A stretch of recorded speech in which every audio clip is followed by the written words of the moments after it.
بسم اللہ الرحمن الرحیم۔ پرانے زمانے کی بات ہے کہ کسی شہر میں شیخ چلی نامی نوجوان رہتا تھا۔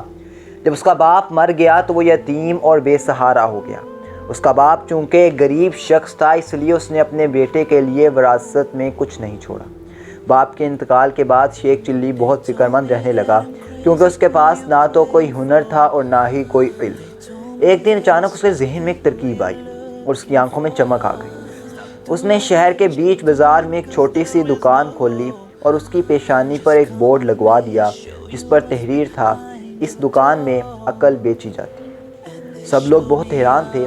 وہ بورڈ کو دیکھتے اور کہتے، یہ کیا چیز ہے؟ عقل کی دکان؟ کیا پاگل پن ہے؟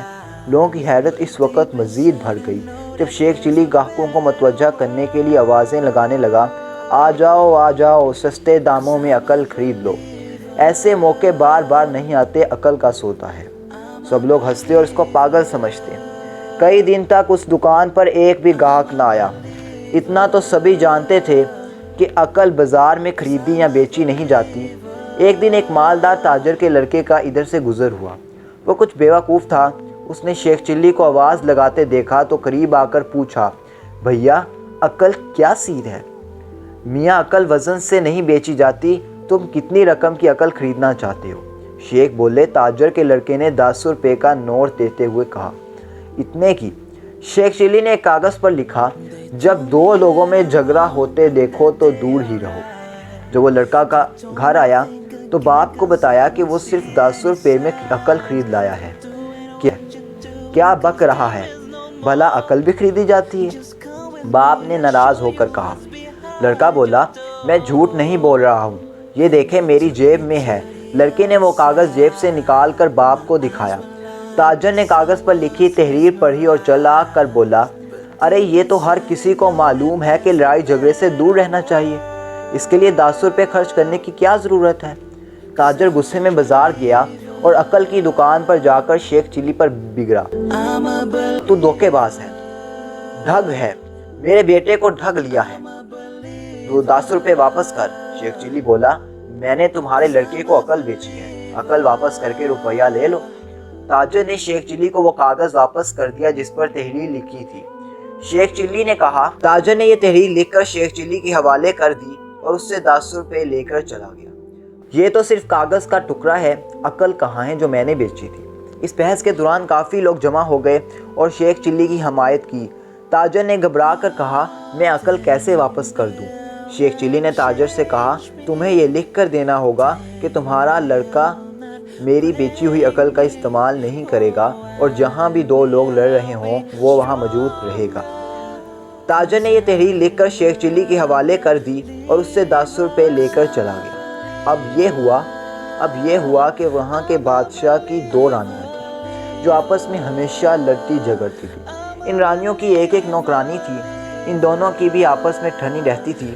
ایک دن اتفاق ایسا ہوا کہ دونوں رانیوں نے اپنی اپنی نوکرانی کو بازار سے کدو خریدنے کے لیے بھیجا۔ دونوں نوکرانیاں ایک ہی وقت میں ایک ہی دکان پر پہنچی۔ اتفاق سے دکان میں ایک ہی کدو باقی رہ گیا تھا۔ دونوں نوکرانیاں اس کے لیے آپس میں لڑنے لگیں اور نوبت ہاتھا پائی تک پہنچ گئی۔ اس وقت تاجر کا بیٹا بھی بازار میں موجود تھا۔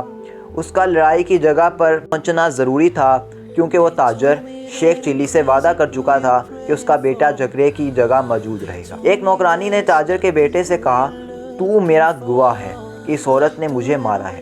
دوسری نے کہا، تو میرا گواہ ہے کہ اس نے میرے بال نوچے۔ اس دوران دکاندار دکان چھوڑ کر بھاگ چکا تھا۔ دونوں نوکرانیوں نے اپنی اپنی رانیوں سے ایک دوسرے کے خلاف خوب نمک مرچ لگا کر شکایت کی۔ رانیوں نے بادشاہ کے پاس جا کر دہائی دی اور دونوں نے ہی تاجر کے بیٹے کو اپنا اپنا گواہ نامزد کر دیا۔ بادشاہ نے تاجر کے بیٹے کو دربار میں طلب کیا۔ ہر ایک رانی نے اس کے پاس پیغام بھجوایا کہ اگر میرے حق میں گواہی نہیں دی تو تیرا سر کٹوا دوں گی۔ تاجر اور اس کا بیٹا گھبرا گئے۔ ایک ہی آدمی 2 مخالف لوگوں کے حق میں کیسے گواہی دے سکتا ہے؟ بیٹے کے سر پر موت منڈلانے لگی۔ اچانک تاجر کو عقل کے سوداگر کی یاد آ گئی۔ وہ شیخ چلی کے پاس پہنچا اور سارا ماجرا کہہ دیا۔ شیخ چلی نے جواب دیا، میں تمہارے بیٹے کی مدد کر سکتا ہوں مگر اس کے لیے 500 روپے فیس ادا کرنی ہوگی۔ تاجر نے فوراً 500 روپے گن کر شیخ چلی کے حوالے کر دیے۔ شیخ چلی نے بتایا، جب تمہارا بیٹا محل میں جائے تو پاگل بن جائے، اس طرح وہ بچ سکتا ہے۔ اگلے دن جب لڑکا محل میں لایا گیا تو وہ پاگل بن گیا اور بہکی بہکی باتیں کرنے لگا۔ بادشاہ چلایا، یہ کس پاگل کو گواہ بنا کر لائے ہو؟ نکالو اسے یہاں سے۔ تاجر اور اس کے بیٹے کی خوشی کا کوئی ٹھکانہ نہ تھا، مگر چند دن کے بعد اسے ایک نئی فکر نے آ گیا۔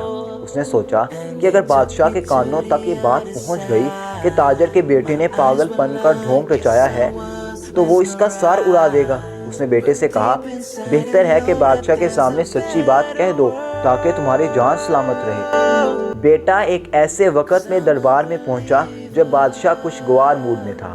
بیٹے نے ڈرتے ڈرتے نہایت عاجزی کے ساتھ ساری روداد سنا دی۔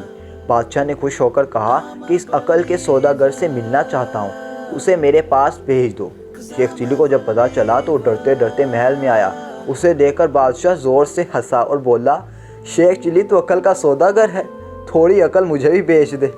بادشاہ کی بات سن کر شیخ چلی کچھ ہمت بندھی اور اس نے کہا، سرکار اگر ایک بادشاہ کو عقل بیچوں گا تو اس کی قیمت 1,00,000 روپے ہوگی۔ بادشاہ نے حکم دیا کہ شیخ چلی کو اس وقت رقم ادا کی جائے۔ شیخ چلی نے کہا، کوئی بھی کام شروع کرنے سے پہلے اس پر غور کریں، کام کرنے میں جلدی نہ کریں۔ کچھ عرصے بعد وزیر نے ایک حکیم سے دعا بنوا کر اس کا پیالہ بادشاہ کو پیش کیا اور کہا، اسے جلدی سے گرم گرم پی لیں۔ معاً بادشاہ کو شیخ چلی کے الفاظ یاد آ گئے کہ کوئی کام کرنے سے پہلے اس پر غور کر لیں، کام کرنے میں جلدی نہ کریں۔ بادشاہ نے وزیر کے چہرے کو غور سے دیکھا۔ وزیر گھبرا گیا، اس کا چہرہ پسینے سے تر ہو گیا۔ بادشاہ کی تیز نظروں کی تاب نہ لا کر وزیر اس کے پیروں میں گر گیا اور کہنے لگا، حضور آپ کا شبہ درست ہے، دعا میں زہر ملا ہوا ہے، میں نے ایسا چھوٹی رانی کے حکم سے کیا ہے۔ بادشاہ نے سپاہیوں کو حکم دیا کہ چھوٹی بیگم، وزیر اور حکیم کو اس کے دعا کے 4 گھونٹ پلا دیے جائیں۔ وہ بہت گر گرائے، منت سماجت کی، مگر بادشاہ نے ایک نہ سنی۔ دوا پی کر تینوں اسی جگہ مر گئے۔ بادشاہ نے شیخ چلی کو انعام و اکرام سے نواز کر رخصت کر دیا اور خدا کا شکر ادا کیا۔ اگر آپ کو یہ ویڈیو پسند آئی ہو تو اس کو لائک کریں اور مزید ایسی ویڈیوز دیکھنے کے لیے میرے چینل کو سبسکرائب کریں۔ I'm a believer.